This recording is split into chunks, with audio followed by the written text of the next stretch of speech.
लाडक्या बहिणींनो सावधान, तुमचा 1500 रुपयांचा हप्ता अजूनही खात्यात आला नाही का? तर ही बातमी तुमच्यासाठी धक्कादायक ठरू शकते. सरकारकडून आता ई-केवायसी बाबत मोठी अपडेट आली आहे. ज्या महिलांची ई-केवायसी अपूर्ण आहे त्यांचे पैसे थांबू शकतात अशी चर्चा सुरू झाली होती. पण आता महिला व बालविकास विभागाने दिली मोठी माहिती. मार्च-एप्रिलचे रखडलेले पैसे कोणाला मिळणार? अपात्र महिलांची नावं खरंच कमी झाली आहेत का? पुन्हा संधी मिळणार का ई-केवायसीसाठी? आणि तुमचा हप्ता सुरू राहण्यासाठी आता नेमकं काय करावं लागणार? आजच्या व्हिडिओमध्ये आपण पाहणार आहोत सरकारचा अधिकृत निर्णय, नवीन पडताळणी प्रक्रिया आणि लाखो महिलांसाठी आलेली सर्वात मोठी अपडेट.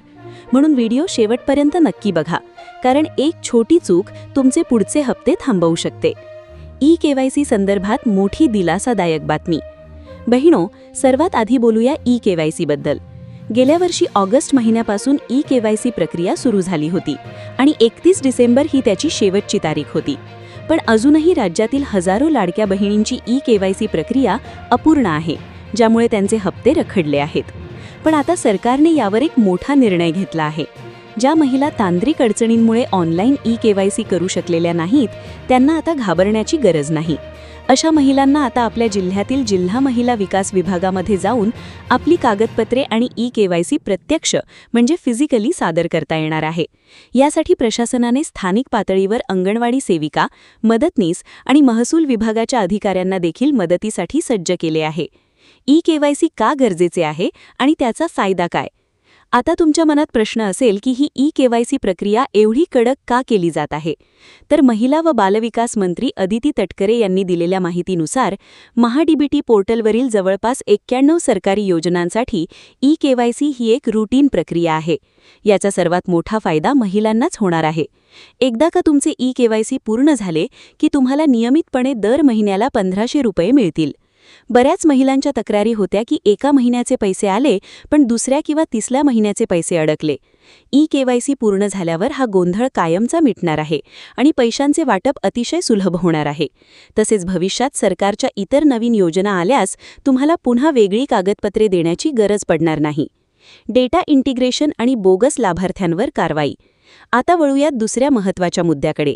सोशल मीडियावर चर्चा आहे की बोगस लाभार्थी शोधण्यासाठी कोणताही गोल्डन डेटा वापरला जाणार आहे का? तर मंत्र्यांनी स्पष्ट केले आहे की असा कोणताही वेगळा डेटा नाही, तर सरकार विविध विभागांचा डेटा एकत्र करत आहे. उदाहरणावरून समजून घेऊया. डिसेंबर आणि जानेवारी महिन्यात कृषी विभागाकडून नमो शेतकरी योजनेचा डेटा महिला विकास विभागाला मिळाला. तो मॅच केल्यामुळे पात्र महिलांना लाडकी बहीण योजनेचे 1500 रुपये आणि नमो शेतकरी योजनेचे 1000 रुपये असे एकूण 2500 रुपये मिळत आहेत. याचप्रमाणे परिवहन विभाग, इन्कम टॅक्स विभाग आणि अन्न आणि नागरी पुरवठा विभागाकडून रेशन कार्डचा डेटा मागवून क्रॉस व्हेरिफिकेशन सुरू आहे. या पडताळणीमध्ये एकाच कुटुंबात 4-4 जणांनी चुकीचा लाभ घेतला असल्यास किंवा ज्यांच्याकडे 4 चाकी वाहने आहेत अशा अपात्र लोकांची नावे फिल्टर केली जात आहेत. विशेष म्हणजे ज्या पुरुषांनी किंवा चुकीच्या व्यक्तींनी फसवणूक करून या योजनेचा लाभ घेतला आहे त्यांच्याकडून पैसे थेट शासनाच्या तिजोरीमध्ये परत वसूल केले जाणार आहेत. एकूण पात्र संख्या. अनेक ठिकाणी अफवा पसरवली जात आहे की लाडकी बहीण योजनेतील लाभार्थ्यांची संख्या कमी केली जात आहे.